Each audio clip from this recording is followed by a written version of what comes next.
Karen. Karen came out shaking her head and she said, well, she asked us, I think it was if we wanted a room with a fire in it, but I couldn't understand. She kept saying foya, foya, and I said, a fire?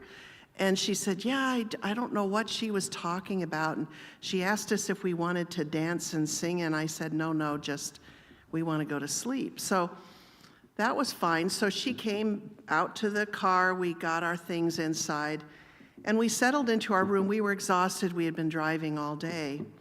And we just climbed into our beds when the clock, which was attached to the room just outside, started, and we realized that thing was going to ring on the half hour all night long. And it wasn't like a little, it was a great big tower clock that startled us. And I thought, well, and then it was also attached to a barn. And I swear that sheep or what, it was a cow, was probably in labor because it was wailing and it went on. And we just thought, this is a funny thing, but we fell asleep.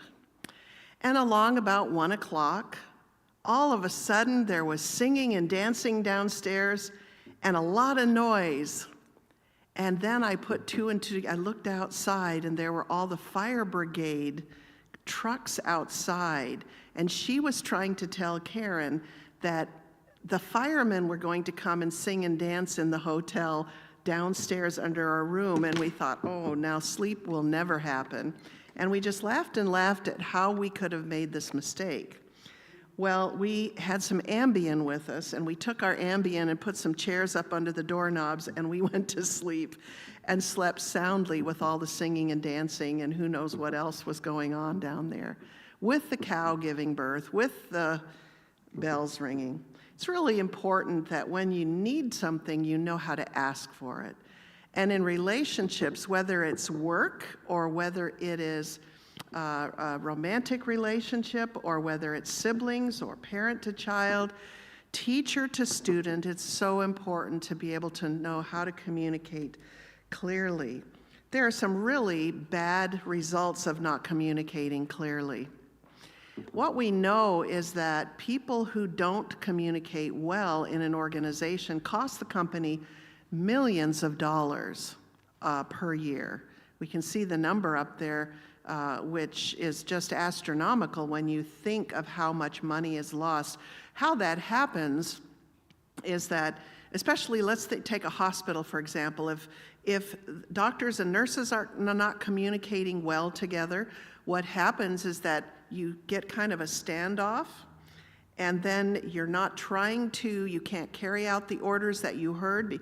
Maybe you're not sure what they were, maybe they're not communicated clearly, maybe the nurses aren't communicating clearly back with the physician, and what happens, that communication erodes the relationship so that your turnover becomes quite high. And as a result of that, the morale goes down and people don't want to work there. And then patient care goes down, the quality goes down. Does that make sense? Yeah. So we have to think, okay, if you have someone who's disengaged because they don't know what's going on, we know that the quality of the end product is also going to be negatively affected, unfortunately. Now, why do Christians need to know about this? You know, for as long as I've been in the therapy field, and meeting with people, the longer I come back to that verse where Jesus said, be as wise as serpents and as harmless as a dove. And I think we're pretty harmless, but we're not always wise. You can say amen to that if you want to.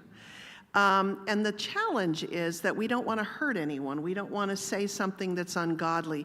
We don't want to do something that's going to be problematic. So we are not always as savvy, and we're not always holding people's feet to the fire. But why we need to communicate well is the Bible says, as iron sharpens iron. That's pretty rough. As iron sharpens iron, so are the words of a friend. We also know that a gentle answer turns away wrath. Why do you see the speck in someone else's eye, but you don't look at your own challenges? And then we also know that we're humans and we get tired and we only have our own perspective. We can't automatically know what somebody else means when they are talking to us about something, and we can take offense so easily without meaning to. This affects the entire body of Christ, unfortunately. We see this in leadership. We see this amongst committee members. We see this person to person, where people do not try to make the effort to be clear about things. And then we get these little kind of communication abscesses. Doesn't that sound horrible? But that's kind of what it is. Because they're not good. And they will fester and make things bad. We know that we are to speak the truth in love. And it is not just a social skill, it's actually our spiritual formation. So how we communicate with people around us with clarity, with purpose, with directness is not a problem. It's a skill, it's a sign of Christian maturity. What we find is that people will not say what needs to be said. We would rather walk a mile than say it. Have you ever heard that saying? You'd rather walk a mile than say it. And therefore, people hold back. We might say, well, I'll just pray about it. You just need to get on your knees. Yes, we need to get on our knees, but the Lord is not going to resolve things that is in our power to do ourselves. And sometimes we need to speak up and do that. What happens when we hold back? We get passive aggressive. And then we start talking to other people, getting them to side with us. Does this make sense? Does this sound familiar? Yeah. And so we get people to side with us, and then we're talking against people, and factions start to develop. And so we don't want that to happen either. And then my favorite word related to church is how people stand in the foyer and share, which is gossiping about, did you see that? And that's kind of how you see things. So since Ephesians says, let no unwholesome language come out of your mouth, I think it's important to be thinking a little bit about how we talk, whether we can be direct. Do you have the language to be direct? Because there's also this proverb that says, don't kill the fly on your friend's forehead with an axe. And there are people who are so blunt that you feel told off and put to bed when they're done with you. And you don't want to go to that extreme, but you do need to be plain spoken with a kind face, with the voice of loving kindness. So what we know in my field is that about a third of all conflicts in relationships could be remedied without really going to bat on this if you're kind, if that other person is seen and heard. And oftentimes, our kids don't always feel seen and heard. We say, do this or do that, but we don't pause and say, what are your thoughts about such and such that's happening? How have you been thinking about what's in the news? Tell me about you. And we tend to be so instructional that we're not letting our kids feel seen or heard. So we need to learn how to do this. And when we do this, people don't put their back up to us as much because they know we're interested in them. What is a harsh startup? We talked about that. What is a harsh startup, somebody? That's close. You always do. Why are you doing X, Y, Z, right? It's those why questions. What in the world did you think was that going to be? Why would you think such a thing? Just what in the world? And those kind of harsh things, they put people on the defensive and they make you explain yourself and justify yourself, which always puts you in a one down. So when you do a soft startup, it's very different. It sounds like this. Help me understand how you're thinking about this. We know that giving people credit for the framework that they have and the knowledge that they have and the way they're thinking is a good way to help them understand that we're not going up against them as an adversary. We're not attacking. We're trying to understand. And when you're in a couple relationship, the worst thing you can do is do a harsh startup like, well, why would you do that? Or something harsh. It breaks the spirit. Rather than say, help me understand how you're thinking about this. And then they can explain it without feeling like they have to be trembling and speaking up to you. Be polite. You would probably never talk to your friends in the way we talk to people close to us, but yet that is what happens a lot of time. Be I-focused, and we hear a lot about I statements. I statements are really not egotistical statements about me, myself, and I. It's about explaining how things hit you, how your feelings are when you hear something. Because no one can argue with your feelings if you say, this makes me very sad. Now, if someone argues with you and says, you're not sad, then that's gaslighting, and we know to sidestep that. But most people who are reasonable cannot argue with you about your own experience. And so if you say, I feel really sad when I'm left out of X discussion, versus, you're always leaving me out, and I don't appreciate that. That's another way you could probably do it, but you're not going to come out as gentle as you might want to. So be I-focused. What is it about you? Talk about your feelings, and let me tell you what it is not. Do not say, I feel that you are XYZ, because that is not a feeling. Are you hearing the difference?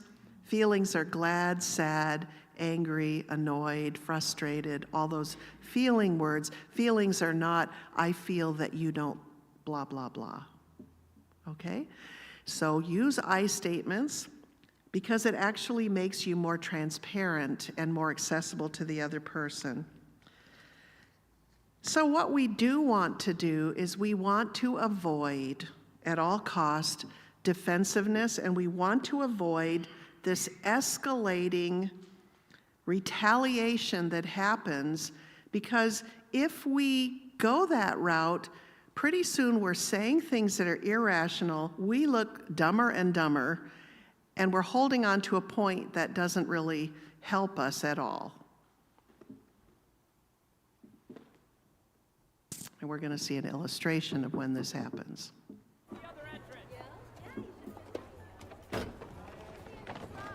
Excuse me. I know you didn't think anyone would catch you, but you just slammed your door into my car. The least you can do is say you're sorry, lady. You don't have to take that tone. It's not like I'm hurting your resale value.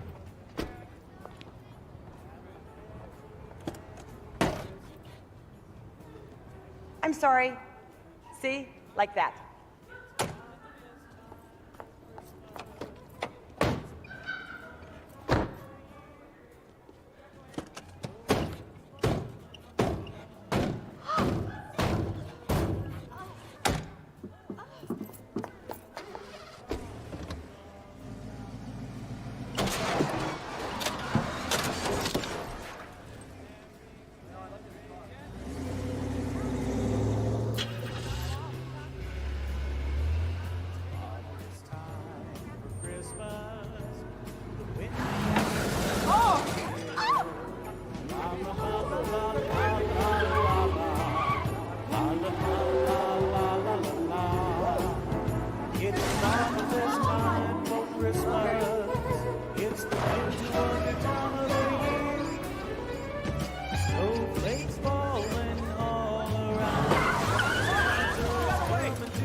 just lost control of myself. It was like an Okay, out-of-body you can stop experience, there, and I was thank there you. watching this woman. Well, did they look any more dignified as they went along? Did they really do better? No. So the challenge is you do things against your values the more you start escalating. This is why we see road rage and shootings and crazy, crazy behavior. Because one person can't let it go, and you're going to keep escalating. And this is not the direction to go. We do this in our arguments all the time, don't we? And we think of each other as adversaries, and if I can just pull them, just come out with that zinger and go after them, then I've won. And this really is not about winning or losing, it's about moving forward. So, some of us use certain language because of where we grew up, how we were raised, how we saw our families talk. We have different ways of thinking about things. And we can't assume that we're all the same. We are different people. Even the people who are closest to you are very different. And I'm thinking about someone who is an extrovert married to someone who is an introvert, and someone says, let's go out and have a good time. Now, I can tell you, for an introvert, it's not going to mean going out to be at a big crowd. For an introvert. For an extrovert, they'll feel punished if they have to go out and be by themselves. So if you're talking about something, it really depends that you define, you understand. Our kids are like this. We have to understand their minds, their frame of mind, to be able to know what they're talking about. So conflict is really inevitable many times, and we, especially with our children. This is a little anecdote. We're all adults here, so I think I can tell this story. There was an 8-year-old little girl who was digging around under her mother's bathroom sink, and she found some feminine hygiene products, and she said, "Mommy, what are these?" And she said, "Well, those are for a very special time, very special occasions."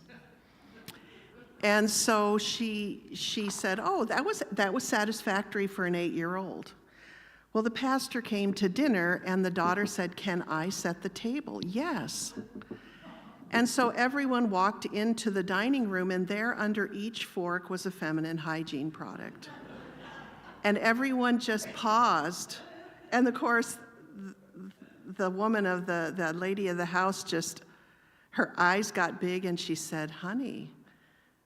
And she said, "Well, Mommy, you told me that these are for very special occasions." And having the pastor come is a very special occasion. That's a true story, by the way. So when two different meanings collide, then we end up with things that will startle somebody, unfortunately. So let's see our next illustration of that, when two meanings collide. Patient has a fractured fibula, given a mild sedative, so I could be able to go home tomorrow. Daddy's gonna be so excited. All good.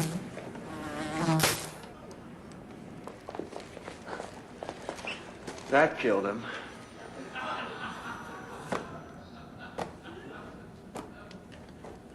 Paging Dr. Palmer. Okay. Dr. Barbara Palmer. That would be pretty horrifying if you didn't understand what was being talked about, right? So there are those kinds of situations where we've got to clarify what we're talking about and make sure the other person is on the same wavelength that we are, because they might not understand what we're talking about. There also might be some times when we don't understand the words that people are using around us, and this is certainly something that has happened to me, where I might say something, I might use a word, and people are smiling and looking at me, and then I realize they have no idea what I'm talking about. And this happens. Let's see our example of this happening. Hier ist mein Sektor. Das hier ist das wichtigste Gerät des Küstenwächters. Das Gerät und das Gerät. Überlebensradar.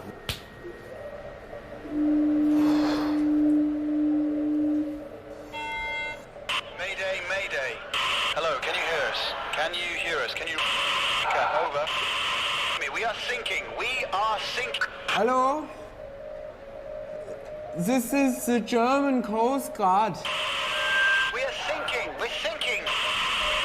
What are you thinking about?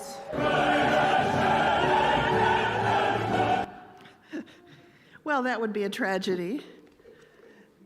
But when we don't know what someone else is talking about, it's just about as clear as that, right?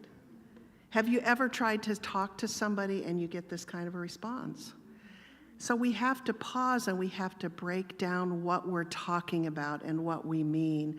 This is so important that when we have these tough conversations, that we are really, really clear about what we mean.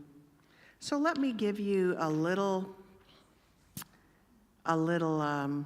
formula here about how to speak up, how to confront somebody, and how to put across what it is that you need. Because if you can do this gently with a kind expression on your face, you'll most likely be able to pull this off. Remember, it's not letting your voice go up shrill. As soon as your voice goes up to be shrill, you've lost all credibility in some settings. As soon as you become fiery, you've lost all credibility in some settings, which is unfair because some of us speak loudly and with great energy, but that will undermine what you're trying to say. So you want to always kind of speak very like a newscaster, not too excited, just pretty straightforward, no passion. And you also want to say, this is what I saw, this is what I experienced, so you name the behavior that you saw. I noticed, and I did this one time, every time I was in a committee with a certain group of people, I would just start to say something and this one person would just start talking right over me. And I kept thinking, why am I here if I can't even say what I'm here to say? So I took her aside and I said, I need to tell you that every time I speak, I notice that you talk over me and I can't get my thought out. And she said, yes, well, I think that some people, when they speak up, they merit being listened to. And I said, are you saying that I shouldn't be listened to? And she goes, well, you're very slow when you talk. And I said, well, you invited me here for a reason. If you want to know what I think, you'll have to wait and hear what I say. And if you don't want to hear what I say, it would be better for me not to come, because when this happens, I feel undermined and invisible, and that's not a good feeling. And she said, well, I'm just a fast talker, and that's how I am.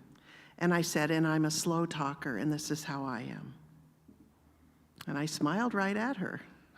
I said, so you decide, do you want me here? Do you want my input, or would you rather that I not come? Because I'm not doing well with being talked over every time I'm here. And she said, would you catch me when I do that? And I said, I'll be glad to. And I was glad to. And the next time I said something, she started, and I turned to her and I said, I'm not finished. And then I kept going. And she went, oh. And after that, there was no problem, but we weren't enemies. And that's the thing. You know, that whole notion of killing the fly on your friend's forehead with an axe, there's no need to be a heavy hitter. Many people, because of either the way we were raised and saw our parents do conflict, or we learned to do conflict, we think someone is going to get hurt, something terrible is going to be said. This is going to be a regrettable instance, and it's not always that way. It can be a time to actually come closer to somebody. And even now, I enjoy talking to the woman who I had to say, I'm not finished yet. Fair fighting. How many of you have heard of fair fighting? Yeah, not a lot of people do it. But fair fighting means that it's a way that you can resolve issues without becoming adversaries.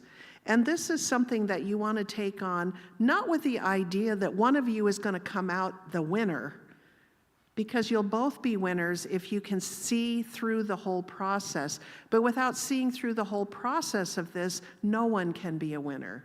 It's unresolved. So you want to here's the thing, you want to not collect everything until you have a whole big collection of things to discuss. And some of us, like me, we wait and we think, well, that thing that happened wasn't really that significant, I'll let that go. But you tuck it away in your mind, and then something else happens, and you think, oh, I don't know if we've reached that threshold yet. And something else happens, and pretty soon, and the response is way out of proportion. Am I saying anything that anyone here knows about? Okay, so we tend to blow up if we save things, and we don't want to be petty by raising little issues, but those little issues are the things like a grain of gravel in our shoe. And if we're not able to clear these things as we go, we can't get through them. So you want to not attack the character. You want to use that recipe that I told you. Here's what I see. Here's the impact on me. Here's what I would really like. Is that something you would be willing to do? Or could we negotiate how to do this better? No character attacks. You don't want to say anything about, I don't respect you when you're like this, or you're so lazy, or whatever it might be. There's proof that you don't know what I'm talking about again. So we don't want to attack the character. We don't want to say, you're always this, or you never that, because of course that makes people very defensive, doesn't it? We talked about a soft startup. And if you get flooded, what does it mean to get flooded? We talked about this already.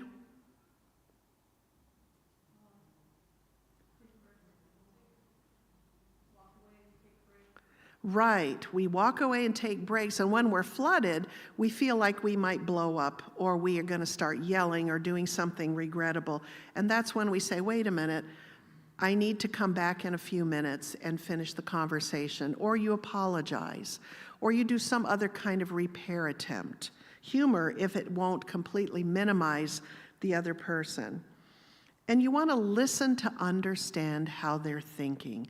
If you don't understand how that other person is thinking, you can't really respond to them. Then you're just making them a label. We know that the worst cases of racism and misogyny happen, and abuses of power happen when you put a label on someone and see them as a thing and not a person. Is that right? And so we want to make sure we understand that person for how they think and what their thinking is. And then if we need to apologize or clarify something or negotiate some different way of being, then we do that. We also want to agree with statements that we can agree with. Many years ago, I was saving money for going back to school for some degree, and I was not wanting to spend a lot of money, and a kid came by selling Cutco knives to my front door. And some of you remember that in the 90s, people were going around with this beautiful case of Cutco knives and selling these very expensive knives. And this guy, my heart just sank. I can't say no to someone like this. And I said, well, now, I really don't need knives. And he just looked crestfallen. And I said, okay, well, show me your cheapest knife. And he pulled some little tiny thing out. And I said, how much is that knife? And he said, $47. I said, well, that's pricey. And you know what he said? He said, yes, it is. I'd like to tell you why. Now, isn't that clever? I'd never think of that. I can't give things away door to door. But he said, let me tell you why. And he explained it, and by the time he left, I had spent over $300 on these knives. And it was really, they're good knives. But he won me over by agreeing with me. You know, in martial arts, when someone runs at you, you pull them toward you, and then they go over your shoulder or they go down. You don't act defensively, you pull them in closer. When we're having a conflict with someone, we agree on every possible thing we can. We give positive connotation to everything that they're doing so that they're not going to be resistant to us. So we agree. We try to redirect. You can look at some of those. There's also times when we really struggle because we end up paying for what someone else has done, and we get the brunt of that. Let's take a look at what that looks like. How could you do this to me, Barry? I'm over here, Bev. Specsavers sponsors Emmerdale. So can you see that her husband was somewhere else? This is a situation where you end up paying for what somebody else did to you. And there's nothing fun about that. You pay for someone else's mistakes. And the thing is, it might be about them and not about you. It might be another story altogether that has nothing to do with you, and that's why they're putting their back up to you. This picture is from 1988. I thought I looked pretty svelte in this outfit. You gotta love the 90s mullets. But here I was with this navy blouse and navy tweed pants and this little scarf at my neck. And I went into my therapy room, and a woman walked in, and she looked at me and she said, "You look terrible." Now, this was a new outfit. And I immediately thought, what is it? And I said, "Really?" And she goes, "Yeah, I don't even want to be in the same room with you." And it dawned on me, okay, she's coming to see me because I'm a therapist and she has some kind of issue she wants. This might not be about me. And I said, "Is it my hair?" "No." "Is it my clothes?" "I don't know. I don't even want to be." "Would you be willing to sit on the far side of the room, away from me a little bit, and just talk? And it might come to you as we talk." "Well, yes." And we were talking maybe 30 minutes, and she was really spiteful and hostile, and I couldn't figure out why. And all of a sudden she says, "Well, I know what it is now." And her voice changed immediately, and I said, "Well, please tell me." And she said, "When I was in first grade, I had a really bad learning disability, and I couldn't read well. And the teacher would come over and she'd stand next to me and she'd call out my name to read in class. And while I was stumbling over my words, she would tap me on the top of the head, right where my part is. And sometimes there would be blood. She would draw blood with that. As I was trying to concentrate, it was the worst thing ever. And then I'd go home and I would, my mom would be combing my hair and she'd see blood and she'd say, "What's that?" "Well, the teacher did that to me because I couldn't read." And then I get a spanking. And I said, "Well, I'm not asking you to read." She goes, "Yeah, well, she wore navy every day." Do you remember on the second night of this series, we talked about getting triggered? Sometimes we get that amygdala hijack, which is what she was having. Remember, we talked about that. The amygdala hijack, where suddenly her body got that fight or flight or freeze, and she had such a hostile reaction to me. When she realized what it was, and I asked her again, I said, "When you look at me now, do you have the same awful feeling?" And she goes, "No, I know who it belongs to, and it doesn't belong to you." I mean, I got to tell you, I still went home and changed my clothes. It shook me, but at the same time, I knew it was not me. And sometimes when we argue with people, we have to realize that their responses might have nothing to do with us or the way we are. It might be the way they are. It might be their experiences. When someone says something like, "This isn't working well for me," they brace themselves because something horrible might happen. They might not feel safe. They might never be used to having conflict without somebody getting hurt. And that's very understandable, isn't it, if they kind of get defensive. So, it might not be you, but we have to know how to manage that. Now, we have something else here. We each have a different style of communicating, and some people, based on the cultural background that you have, or what you grew up hearing was appropriate or inappropriate to say to someone else, you will have to develop your own style. I tend to be quite direct. Not everyone has been raised to be direct. Some people have been raised to be very combative and competitive in their conversation. And that's how they function, but they also might be viewed as being a hothead. Whereas someone who doesn't say anything and doesn't speak up might be seen as a doormat. Do you hear what I'm saying? So we have a different style, but we have to learn how to do this in each of our own style. You'll see someone here who tried to do something and copy someone else with the results he ended up with.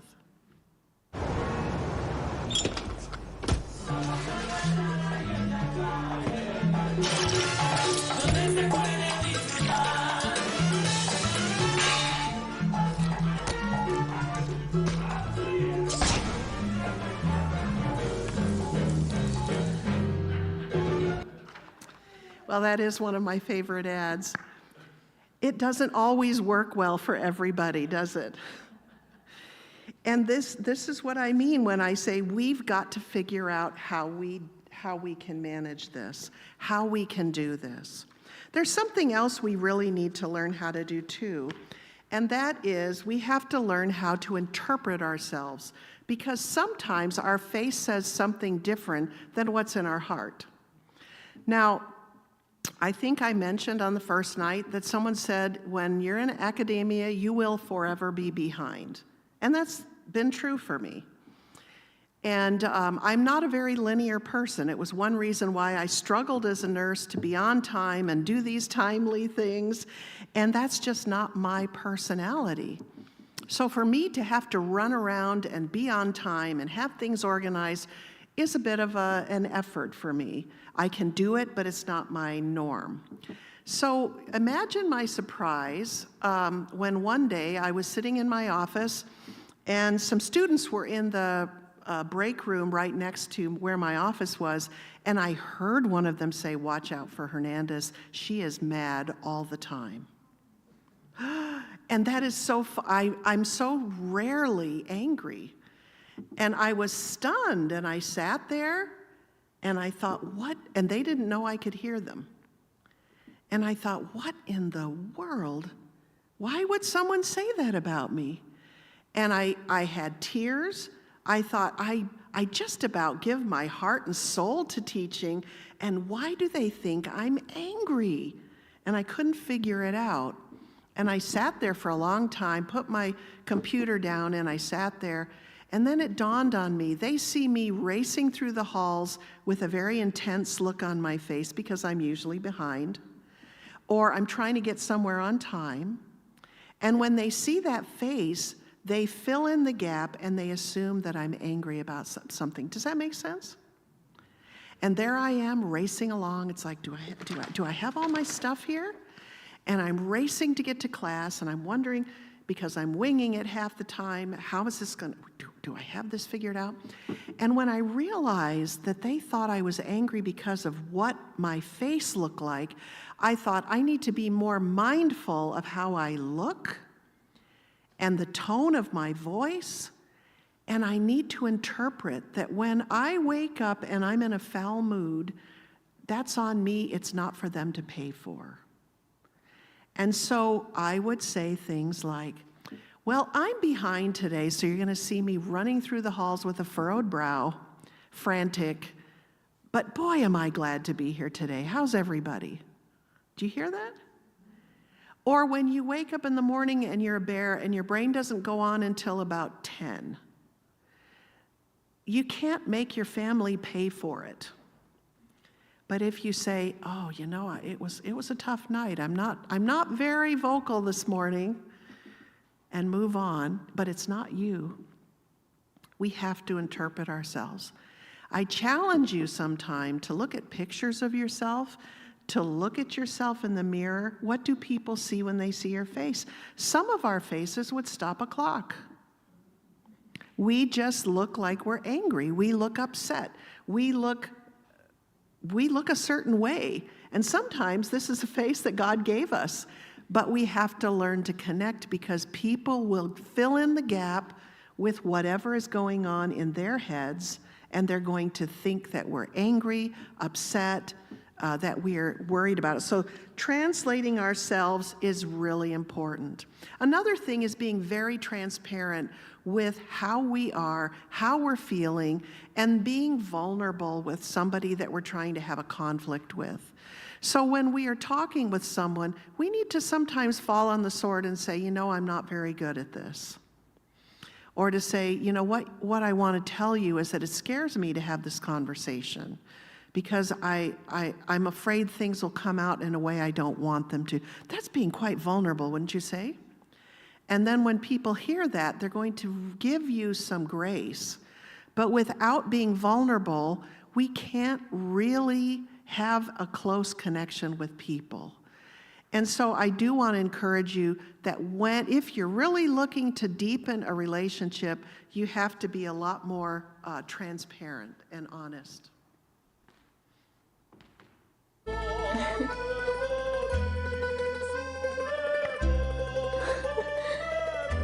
Wait. There's something I want to tell you. Minus 2.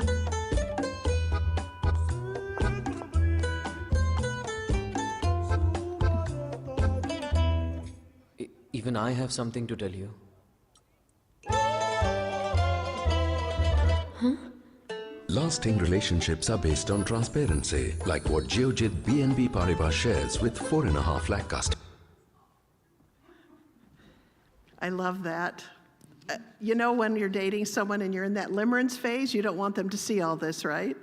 But the sooner they do, and the more you know that they love you, warts and all, the more you can be yourself. And I thought you might appreciate that example.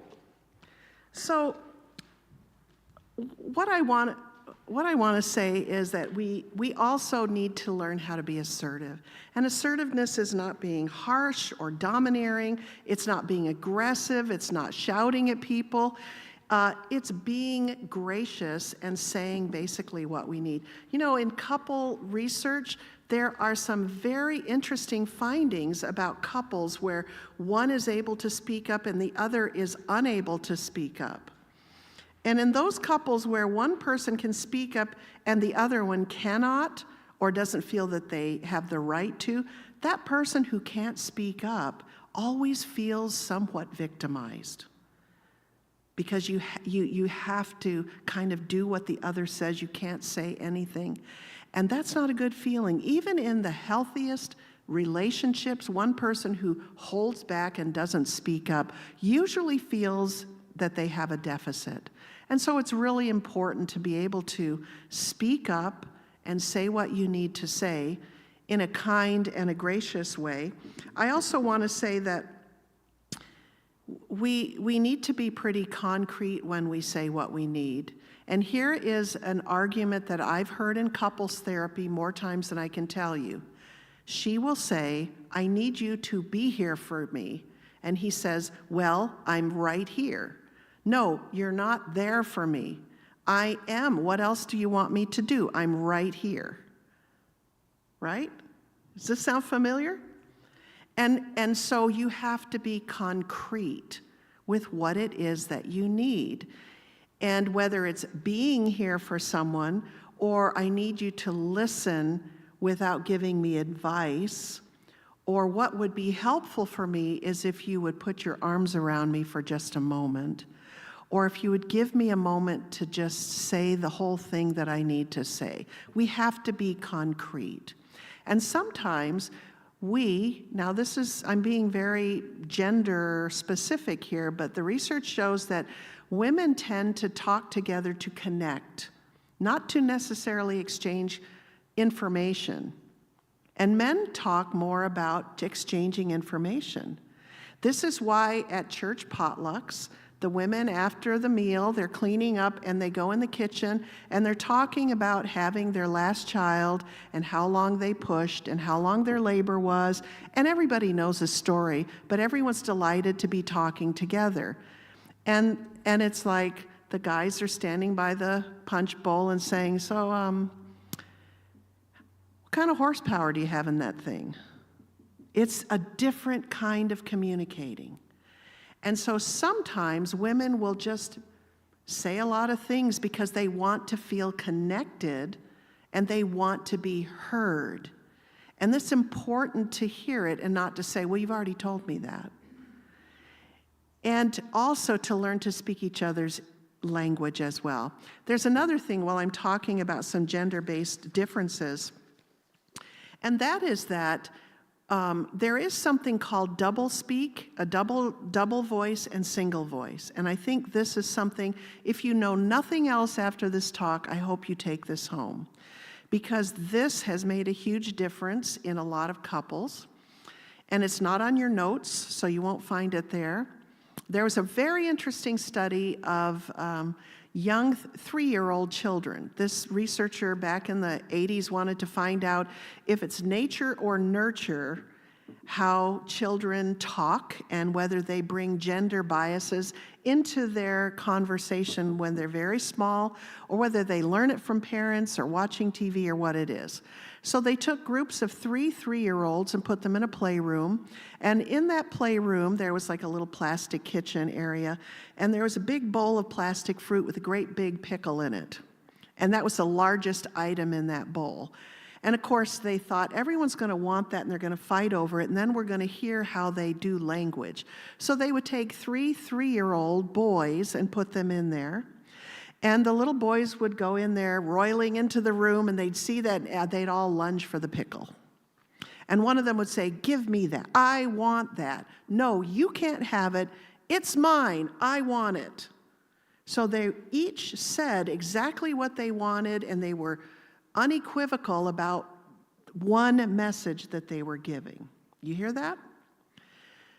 Then they took 3-year-old girls, and there were teams and teams and teams of these 3-year-olds, 3-year-old little girls, and put them in there, and the girls would go in there and they'd look around and they'd see that pickle, and then they'd look at each other and they'd look back and they put their hand on it, and someone put their hand on it, and they'd look at each other, and one would say, "Well, we need to be friends. So I'll play with it, and then you can play with it, because we have to share." Well, that hurts my feelings because I'd like to play with it too. Do you hear the difference? There's 2 messages going out when the little girls talk, and there's one message when the little boys were talking. And the girls usually would reference the relationship, or they would reference the emotion, the feeling. Then they would say what they wanted. Well, when I heard this, I thought it was baloney. But then that night, I had a couple sitting in my office, and the man said to his wife, "Your mother is not coming for Christmas, and that's final." And the woman said, "Well, honey, I know that Mom is a little hard for you. How would it be if she came for two days?" And there it was right in front of me. Do you hear it? Now, the challenge is that men and women who use double voice, men who use double voice are considered a lot more sensitive, and you get a lot farther communicating with your female partner if you use double voice, because it helps her feel seen and heard, and her emotions are recognized, rather than using just, "we're doing this," or "do this." And women need to learn how to just say what it is that they want, because that's, how many times have you heard a man say, "If you would just say what you want, I'll do it"? So I'm not seeing a show of hands, but I think that this might be an experience that a lot of you have had. Women and men who can use use double voice actually do better at negotiating with hostages and negotiating deals and businesses in the boardroom. So double voice and single voice is a really, really important tool for you to use in your personal relationships, but also when you're having conflict. It can sound like this: "I know this is a bit difficult to talk about. I'm going to do my best to clarify what I need." Double voice. "This is hard. This might be hard. I'm going to do my best." Yes?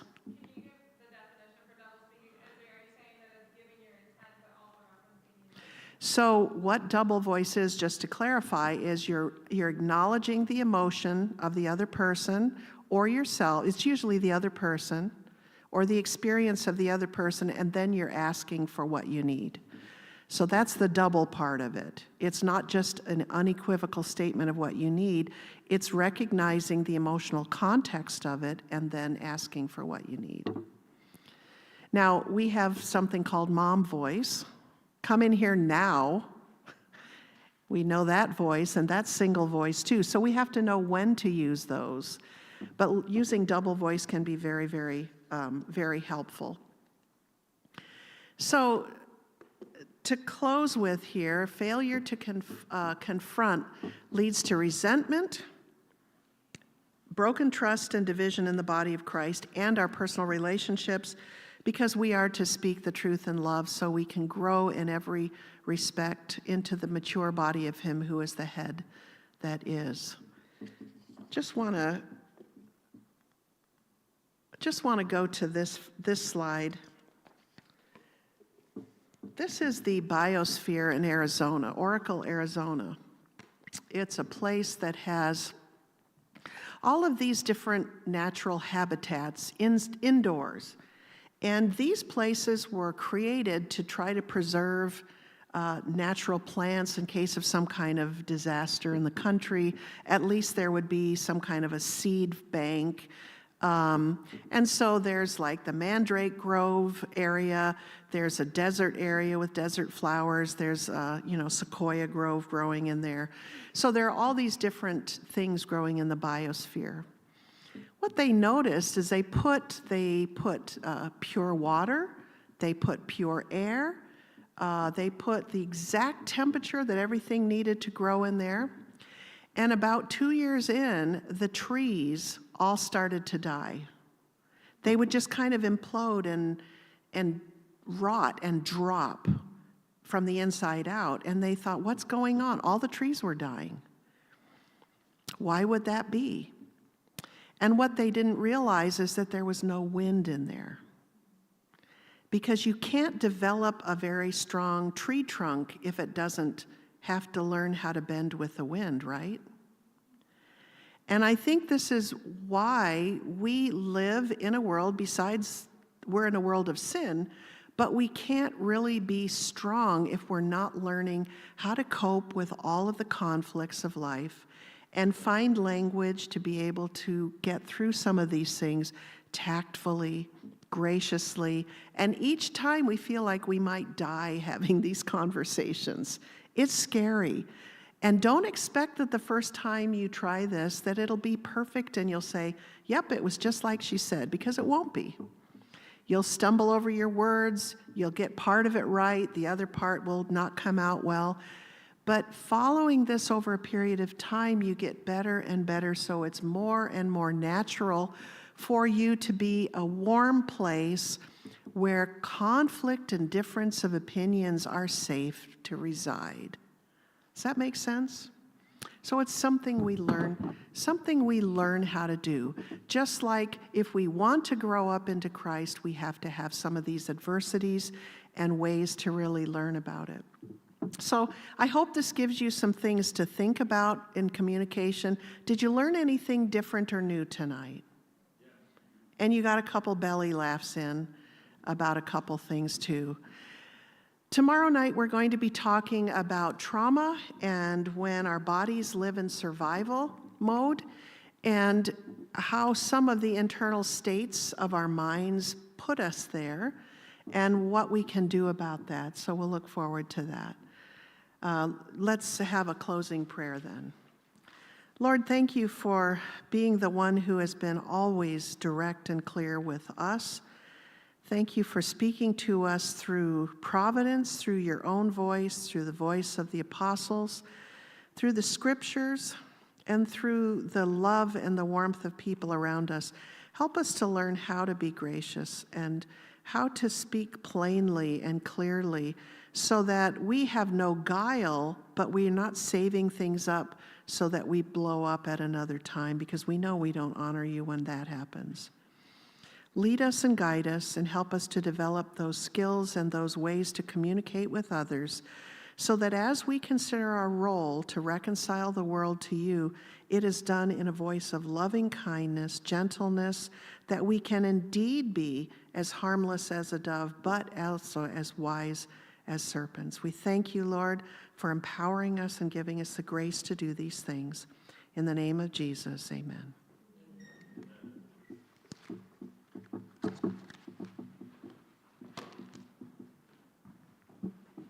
Thank you so much, Sister Hernandez. Please, there are refreshments in the overflow. We'll see you tomorrow night at 7:30.